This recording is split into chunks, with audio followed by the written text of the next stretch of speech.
Very good evening, students. Today in this video, we will read regarding Ark Kalpana or distilled preparations. So, what is Ark Kalpana? So, the preparations that is obtained by the process of distillation. ठीक है? So, अर्क कल्पना के निर्माण के लिए specially अर्क यंत्र या डिस्टिलेशन अपरेटस का क्या है उपयोग किया जाता है, या अर्क कल्पना के निर्माण के लिए अर्क यंत्र का या डिस्टिलेशन अपरेटस का उपयोग किया जाता है. So now what is distillation? ठीक है. So what is distillation, what is the definition of the distillation and why it has been done. ठीक है. सो दो बातें हैं यहाँ पर.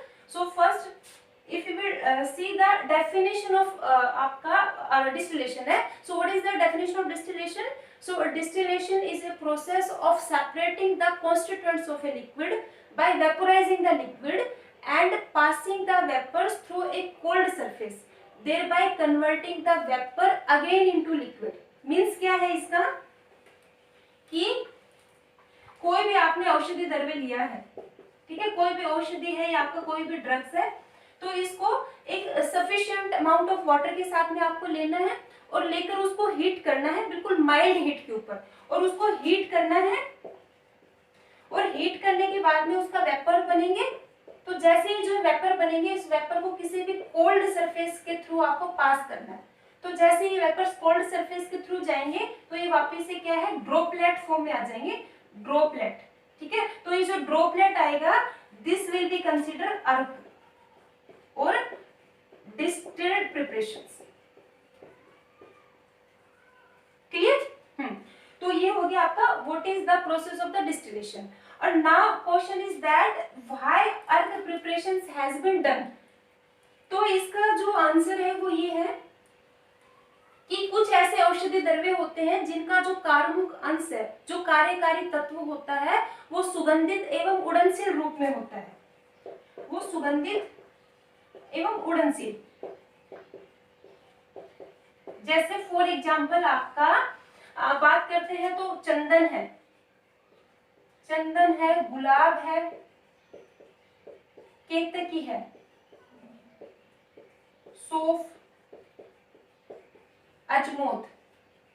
ठीक है. तो ये कुछ ऐसे द्रव्य हैं जिन द्रव्यों के अंदर कुछ सुगंधित तत्व होते हैं, उड़नशील तत्व होते हैं, जिसके जो इनका कार्यकारी तत्व होता है, मीन्स ये जो द्रव्य होते हैं ये इनके अंदर जो फ्लेग्मेटिक सब्सटेंस होता है, जो वोलेटाइल सब्सटेंस होता है, उसके आधार पर काम करते हैं.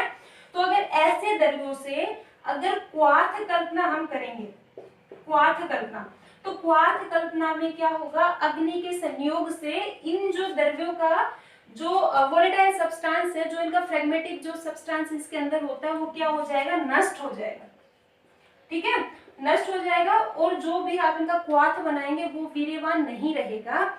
इसलिए आयुर्वेद में ऐसे द्रव्यों से स्पेशली हिमकल्पना, स्वरस कल्पना, ठीक है, चूर्ण कल्पना या अर्क कल्पना, आपका फांड कल्पना आदि प्रिपरेशंस करने का आयुर्वेद में निर्देश बताया है. ठीक है. लेकिन जो आपका यूनानी चिकित्सा पद्धति है, लेकिन जो यूनानी चिकित्सा पद्धति है उसमें ऐसे द्रव्यों से अर्क कल्पना क्या है, निर्मित करने के लिए बताई गई. ठीक है. तो आयुर्वेद तो कहता है कि ऐसे द्रव्यों से आपको हिमकल्पना, स्वरस कल्पना, चूर्ण कल्पना या फांड कल्पना आदि करनी चाहिए. लेकिन यूनानी चिकित्सा पद्धति ने बताया कि ऐसे द्रव्यों से अर्क कल्पना आपको निर्मित करनी चाहिए. तो जो ये अर्क कल्पना होती है, ये जो आपके हिमकल्पना, स्वरस, चूर्ण और जो फांड जो आदि कल्पनाएं होती है, इनके कंपैरेटिवली ज्यादा ड्यूरेबल होती है. ठीक है. और लंबे समय तक क्या रहती है, प्रिजर्व रहती है, या इनको लंबे समय तक आप प्रिजर्व कर सकते हो, प्रिजर्वेटिव. ठीक है. और जो तीसरा है कि इन सभी कल्पनाओं के कंपैरेटिवली जो अर्क कल्पना होती है, इनका जो टेस्ट होता है, जो इनका स्वाद होता है, वो बेटर होता है. तो इसीलिए इन्हीं सभी महत्वता के बेस के ऊपर अर्क कल्पना का आयुर्वेद में भी महत्व बताया है, आयुर्वेद में भी वर्णन किया गया है. ठीक है. तो अब ये है कि आयुर्वेद में जो अर्क कल्पना है इतिहास है। मीन्स आयुर्वेदिक ग्रंथों में अर्क कल्पना के बारे में कहाँ कहाँ बताया गया है। तो इसमें फर्स्ट ऑफ ऑल तो ये है कि आयुर्वेद का बृहत्तरी के अंदर कोई वर्णन नहीं है। तो अपने आयुर्वेदिक ग्रंथों में जो फर्स्ट ऑफ ऑल है दैट इज गद्य निग्रह।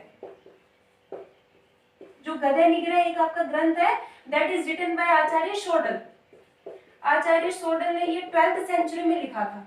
तो सबसे पहले जो अर्क कल्पना है उसका वर्णन मिलता है गद्य निग्रह के अंदर। उसके बाद में आपका आयुर्वेद सार संग्रह, आयुर्वेद सार संग्रह, ठीक है। तो आयुर्वेद सार संग्रह में कुल 25 टाइप्स के अर्क बताए गए हैं। जो नेक्स्ट है दैट इज रसतंत्र सार, रसतंत्र सार एवं सिद्ध प्रयोग संग्रह, यह आपकी एक बुक है। तो इस बुक का जो पार्ट फर्स्ट है उस पार्ट में टोटल 21 टाइप्स के अर्क बताए गए हैं। और उसके बाद नेक्स्ट है दैट इज अर्क प्रकाश, ठीक है। तो अर्क प्रकाश एक बुक है दैट इज रिटन बाय आचार्य रावण। तो आचार्य रावण ने अर्क कल्पना का डिटेल आपकी इस बुक में क्या अर्क प्रकाश में बताया है।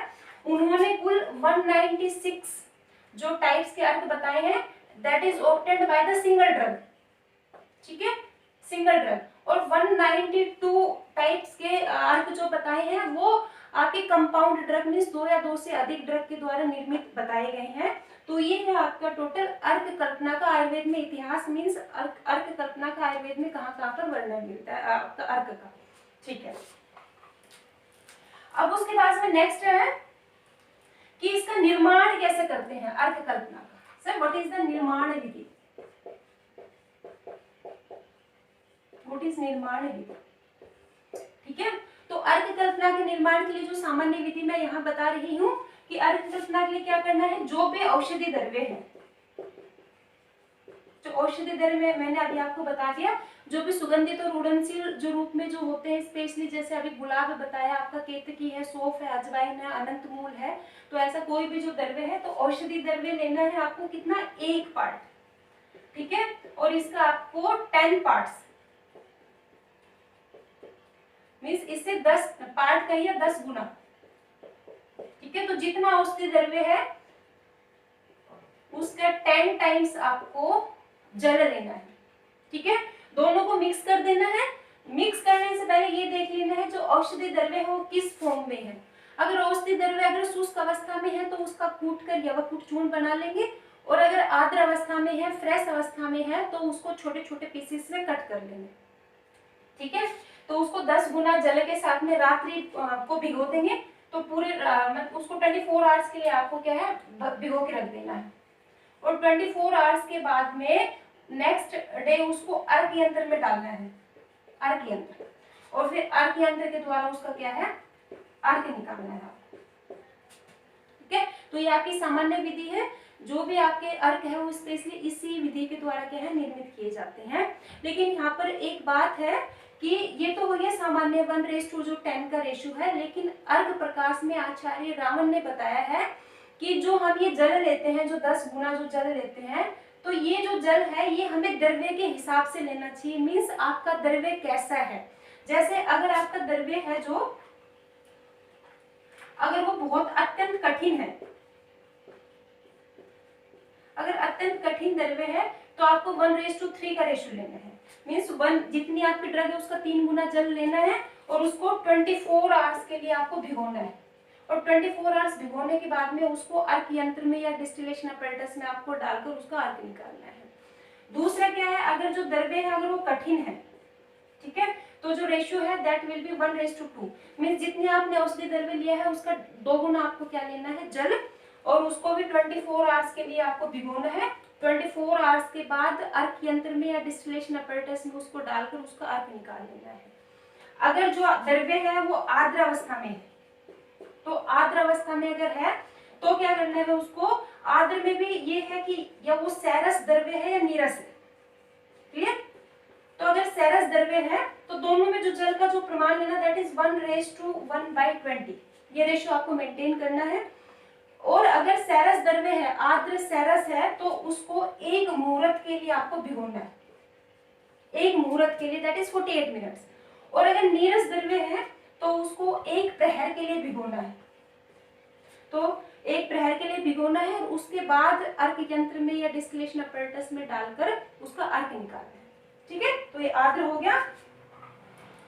अगर जो द्रव्य है वो पल्लव है, पल्लव मीन्स, तो ये आप देखिए 1 हो गया, 2 हो गया, 3 हो गया, 4। अगर जो द्रव्य है वो पल्लव है मीन्स लीव्स है, तो क्या करना है आपको 1:1/100 के रेशियो में आपको लेना है द्रव्य और आपका जो जल है, और उसको आधा मुहूर्त आपको भिगोना है। आधा मुहूर्त मीन्स 24 मिनट्स भिगोना है। उसके बाद में अर्क यंत्र में या डिस्टिलेशन अपरेटस में डालकर उसका अर्क निकालना है। और अगर आपका जो द्रव्य है, पांचवा, अगर वो तरल है या आपका द्रव है डायरेक्टली, ठीक है, लिक्विड अवस्था में, जैसे फॉर एग्जांपल आपका गोमूत्र है, तो जो गोमूत्र है तो उसमें क्या रेशियो लेंगे 1:0, मीन्स उसमें आपको जल मिलाने की जरूरत नहीं होती क्योंकि वो इटसेल्फ क्या है, लिक्विड अवस्था में होता है। तो डायरेक्ट आप गोमूत्र लेंगे और उसमें आपको वेट करने की भी जरूरत नहीं है, डायरेक्ट गोमूत्र लिया, उसको डिस्टिलेशन अपरेटस में अर्क यंत्र में डालेंगे और उसका अर्क निकाल लेंगे। तो ये है कि द्रव्य के अकॉर्डिंग आपको कितना जल लेना चाहिए, लेकिन वैसे आप अगर चाहे तो 1:10 का जो सामान्य नियम है उसके अनुसार भी आप सभी अर्क का निर्माण कर सकते हैं। तो अब अर्क का निर्माण हो गया, तो अब इसमें प्रोसीजर कैसे होता है।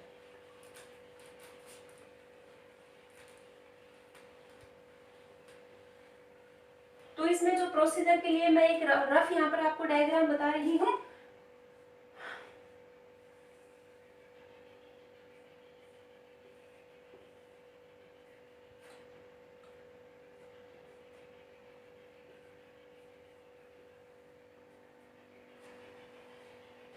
ठीक है,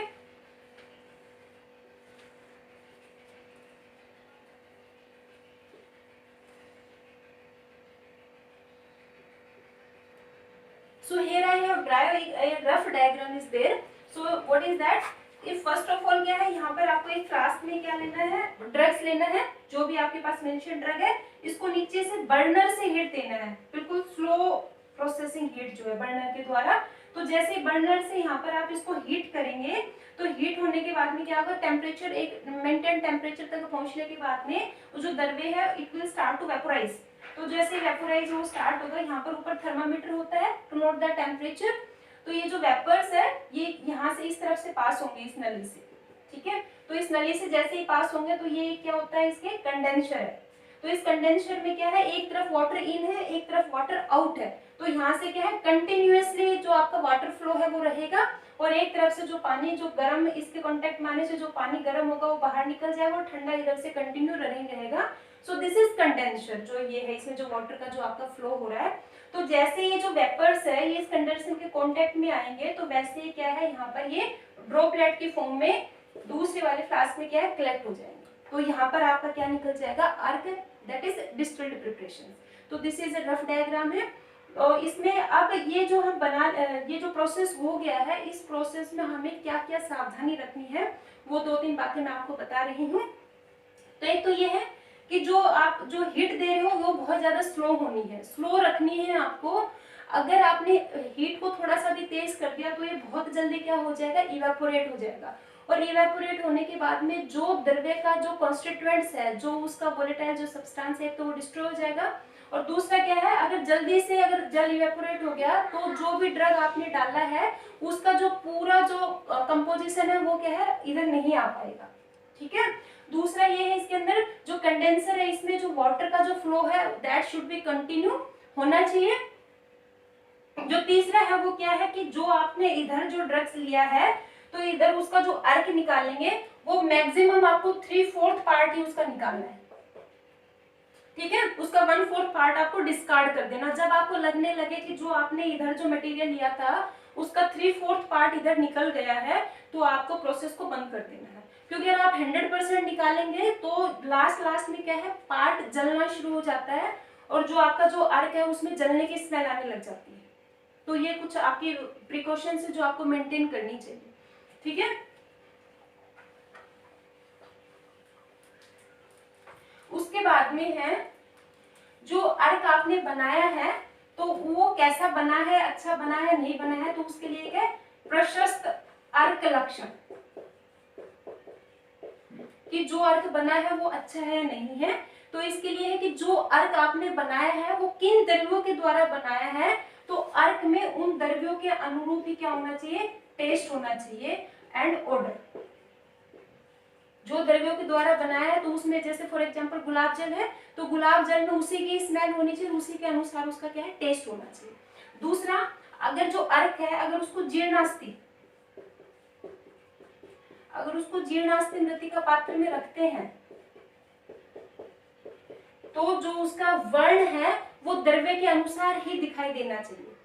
और अगर जीर्णास्ति मृत्तिका पात्र के अलावा अगर किसी दूसरे पात्र में अगर अर्क को रखते हैं तो चंद्रमा के समान क्या है वो दिखाई देना चाहिए, जो उसकी छवि है वो चंद्रमा के समान दिखनी चाहिए।